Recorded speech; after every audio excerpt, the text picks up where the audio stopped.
معزز سامعین، السلام علیکم ورحمۃ اللہ وبرکاتہ۔ قال تعالی فی القرآن الکریم قد افلح من تزکی وذکر اسم ربہ فصلی۔ بے شک مراد کو پہنچا جو ستھرا ہوا اور اپنے رب کا نام لے کر نماز پڑھی۔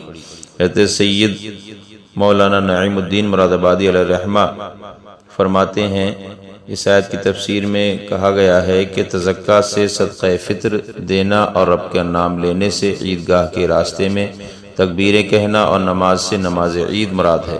حضور اکرم صلی اللہ علیہ وآلہ وسلم نے ایک شخص کو حکم دیا کہ جا کر مکہ معظمہ کے گلی کوچوں میں اعلان کرو کہ صدقہ فطر واجب ہے۔ سرکار نے صدقہ فطر مقرر فرمایا تاکہ فضول اور بیہودہ کلام سے روزوں کی طہارت ہو جائے، نیز مساکین کے کھانے پینے کا بھی انتظام ہو جائے۔ سرور کونین صلی اللہ علیہ وآلہ وسلم فرماتے ہیں، جب صدقہ فطر ادا نہیں کیا جاتا بندے کا روزہ زمین و آسمان کے درمیان معلق رہتا ہے۔ صدقہ فطر ان تمام مسلمان مرد و عورت پر واجب ہے جو صاحب نصاب ہوں اور ان کا نصاب ضروریات زندگی مثلا رہنے کا مکان، خانداری کا سامان وغیرہ سے فارغ ہو، جس کے پاس 7.5 تولے سونا یا 52.5 تولے چاندی یا 52.5 تولے چاندی کی رقم یا اتنی مالیت کا مال تجارت ہو یا اتنی مالیت کا حاجت اصلیہ کے علاوہ سامان ہو، اس کو صاحب نصاب کہا جاتا ہے۔ صدقہ فطر واجب ہونے کے لیے عاقل و بالغ ہونا شرط نہیں، بلکہ بچہ یا پاگل بھی اگر صاحب نصاب ہو تو اس کے مال میں سے ان کا ولی ادا کرے۔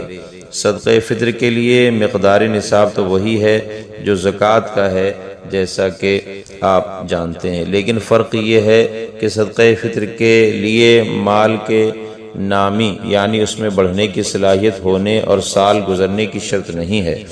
اسی طرح جو چیزیں ضرورت سے زیادہ ہیں، مثلا عمومی ضرورت سے زیادہ کپڑے، بے سلے جوڑے، گھریلو زینت کی اشیاء وغیرہ، اور ان کی قیمت نصاب کو پہنچتی ہو تو ان اشیاء کی وجہ سے صدقہ فطر واجب ہے۔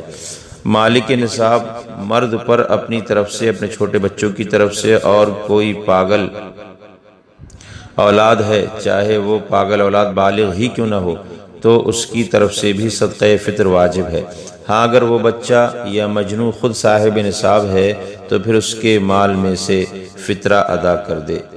مرد صاحب نصاب اپنی بیوی یا ماں باپ یا چھوٹے بھائی بہن اور دیگر رشتہ داروں کا فطرہ مرد صاحب نصاب پر واجب نہیں ہے۔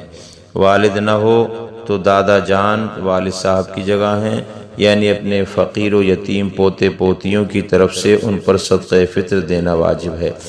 ماں پر اپنے چھوٹے بچوں کی طرف سے صدقہ فطر دینا واجب نہیں ہے۔ باپ پر اپنے عاقل بالغ اولاد کا فطرہ واجب نہیں ہے۔ کسی صحیح شرعی مجبوری کے تحت روزے نہ رکھ سکا یا معاذ اللہ بغیر مجبوری کے رمضان کے روزے نہ رکھے، اس پر بھی صاحب نصاب ہونے کی صورت میں صدقہ فطر واجب ہے۔ بیوی یا بالغ اولاد جن کا نفقہ وغیرہ جس شخص کے ذمے ہے، وہ اگر ان کی اجازت کے بغیر ہی ان کا فطرہ ادا کر دے تو ادا ہو جائے گا۔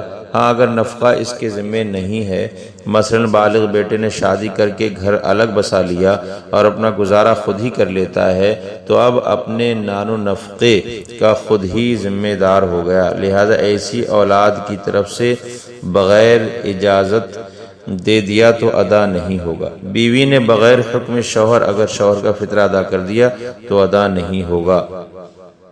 عید الفطر کی صبح صادق طلوع ہوتے وقت جو صاحب نصاب تھا اسی پر صدقہ فطر واجب ہے۔ اگر صبح صادق کے بعد صاحب نصاب ہوا تو اب واجب نہیں۔ صدقہ فطر ادا کرنے کا افضل وقت تو یہی ہے کہ عید کو صبح صادق کے بعد عید کی نماز ادا کرنے سے پہلے ادا کر دیا جائے۔ اگر چاند رات یا رمضان المبارک کے کسی بھی دن بلکہ رمضان شریف سے پہلے بھی اگر کسی نے ادا کر دیا تب بھی فطرہ ادا ہو گیا اور ایسا کرنا بالکل جائز ہے۔ اگر عید کا دن گزر گیا اور فطرہ ادا نہ کیا تھا تب بھی فطرہ ساقط نہیں ہوگا، بلکہ عمر بھر میں جب بھی ادا کریں ادا ہی ہے۔ صدقہ فطر کے مصارف وہی ہیں جو زکوٰۃ کے ہیں، یعنی جن کو زکوٰۃ دے سکتے ہیں انہیں فطرہ بھی دے سکتے ہیں، اور جن کو زکوٰۃ نہیں دے سکتے ان کو فطرہ بھی نہیں دے سکتے۔ سادات کرام کو صدقہ فطر نہیں دے سکتے کیونکہ یہ بنی ہاشم سے ہیں۔ بہار شریع جلد اول صفحہ نمبر 931 پر ہے، بنی ہاشم کو زکوٰۃ فطرہ نہیں دے سکتے، نہ غیر انہیں دے سکے، نہ ایک ہاشمی دوسرے ہاشمی کو۔ بنی ہاشم سے مراد حضرت علی و جعفر و عقیل و حضرت عباس و حارث بن عبد المطلب کی اولادیں ہیں۔ صدقہ فطر کی مقدار 2 کلو 47 گرام گیہوں اور جو ہے۔ گیہوں اور جو کے دینے سے ان کا آٹا دینا افضل ہے، اور اس سے افضل یہ ہے کہ قیمت دے دے، خواہ گیہوں کی قیمت دے یا جو کی، اور زمانے قحط میں خود ان کا دینا قیمت دینے سے افضل ہے۔ اللہ پاک ہم سب کو نیک عمل کی توفیق عطا فرمائے، آمین بجاہ نبی کریم۔